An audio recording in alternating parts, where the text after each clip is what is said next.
मऊवाळी, राहणार डोंगरगाव, तालुका अकोला, जिल्हा अहमदनगर. शक्तिवर्धक इनावान 3438 ह्या 3438 हा वाण लावला 3438 हा वाण जगदीश फर्टिलायझर या दुकानातून घेतलेला आहे आणि हा वाण अतिशय खूप छान आहे. शिवाय मी 30 गुंठे क्षेत्रामध्ये 17-18 किलो बी टोवलेलं आहे आणि या क्षेत्रामध्ये पूर्वी 2 अंतर्गत पिकं काढून तिसरं पीक हे गव्हाचं घेतलेलं आहे. 3438 शक्तिवर्धक हिनावान घेतलेला आहे हा आणि पीक खूप जोमदार आहे आणि त्याला ड्रीप मधून 24 निवळी आणि 19 निवळी अशी 4-5 किलो लिक्विड म्हणून दिलेलं आहे. फक्त टोटल किती लावलेलो आहे, किती क्षेत्रात आहे हा वाण?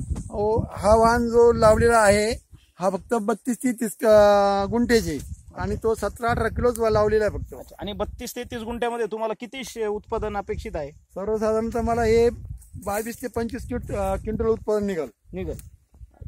आणि काही रोगाला बळी पडला का वाण? कुठलंच मी औषध मारलेलं नाही या वाणाला.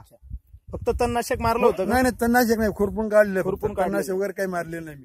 तांबेरा वगैरे काहीच नाही. वाण आजारच नाही त्याला काही. आणि एकंदर गव्हाची परिस्थिती पाहता तुम्ही पूर्णपणे समाधानी आहात का? हो, पूर्णपणे मी समाधानी. मी प्रथमच एवढं पीक जोमदार पाहतो मी ड्रीपवर आलेलं. आणि शिवाय पाण्याची काय कमतरता आहे तुमच्याकडे? अहो, पाणीच नाही. ड्रीपवर उलवली पाणी देतोय फक्त 15-20 मिनिटं फक्त दिसा. एवढं कमी पाणी असून सुद्धा गव्हाचं पीक एकदम चांगलं आलेलं आहे. हो, एकदम खूप चांगले पीक आलेलं आहे. आणि किती दिवस झाले गहू लावून?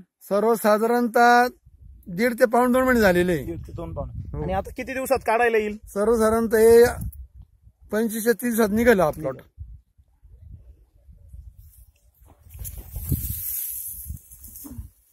गव्हाची ओंबीची परिस्थिती कसं काय वाटते? खूप छान आहे ओंबी. सर्वसाधारण एका ओंबीला 50-55 गहू निघतील. अच्छा.